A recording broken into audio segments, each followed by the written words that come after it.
कल्लू सुबह से खाने की रट लगाए हुए था। माँ कुछ खाने को दो, 3 दिन हो गए, पेट में अन्न का एक दाना भी नहीं गया। बहुत भूख लगी है, ऐसे मैं मर जाऊंगा।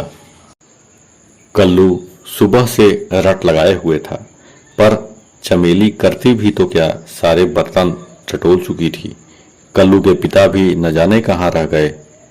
तू चिंता न कर, तेरे पिता आते ही होंगे, सेठ से पैसे लेने गए हैं, फिर तेरी पसंद की हर चीज मैं बनाऊंगी। 2 दिन हो गए माँ, पिताजी को शहर गए हुए, कब आएंगे पिताजी?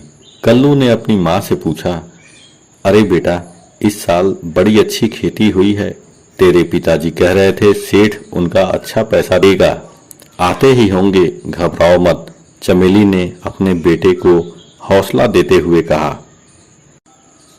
लेकिन अब तो चमेली को भी चिंता होने लगी थी।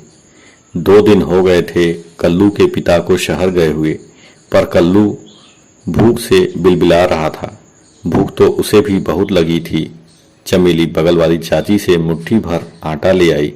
चमेली ने आटे को पानी में घोर कर कल्लू को दे दिया। वह गुस्से से चिल्ला उठा, मैं अब और नहीं खा सकता, कितने दिन हो गए माँ भर पेट खाना खाए हुए, कुछ दूसरा दो न माँ।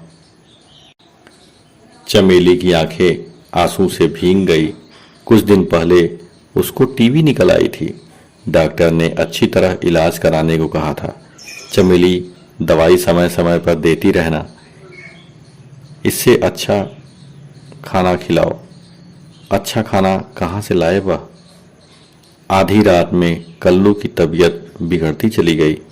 चमेली दौड़कर बगल वाले चाचा को बुला लाई।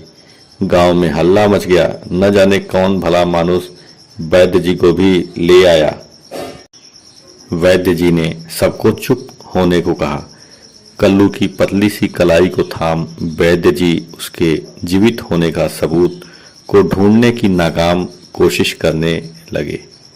उनके चेहरे पर चिंता की लकीरें उभर आईं। कल्लू की सांसें उखड़ने लगी, पसलियां चलने लगी। कल्लू की नब्ज डूब रही थी। वह बेहोशी में चिल्ला रहा था, माँ देखो ना, पिताजी आ गए। पिताजी मेरे लिए कितना सारा सामान लाए हैं, पूरी, कचौड़ी, गुलाब जामुन।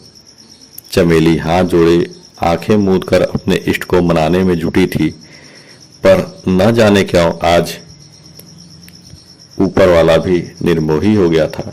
सूरज की पहली पौ फटने के साथ ही कल्लू का जीवन भी डूब गया था।